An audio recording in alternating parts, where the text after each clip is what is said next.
Hello, xin chào tất cả các bạn. Mình là Tuấn Thăng. Mình là một du học sinh vừa từ Đài Loan trở về sau 3 năm du học và làm việc tại Đài Loan. Hiện tại thì mình đang làm việc ở quận 7 thành phố Hồ Chí Minh. Thì hôm nay mình sẽ nói sơ qua cho mọi người về quận 7.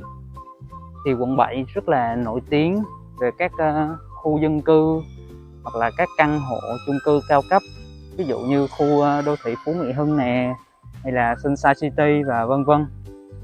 Ngoài ra thì ở đây còn là một thiên đường mua sắm và nơi tập trung của các trung tâm thương mại lớn.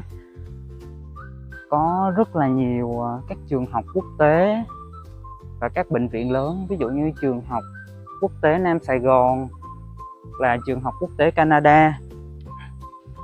Còn một điều đáng lưu ý đó nữa, nếu mà có thời gian mình sẽ dẫn các bạn đi trải nghiệm và khám phá nhiều hơn, đó là ẩm thực của quận 7. Thì nơi đây là có các nhà hàng ven sông nổi tiếng và với phong cảnh lãng mạn và các quán cà phê rất là chill. Nếu các bạn có một lần đến thành phố Hồ Chí Minh thì hãy ghé quận 7 và trải nghiệm các dịch vụ cũng như là tiện ích tại đây nhé. Chào tất cả mọi người.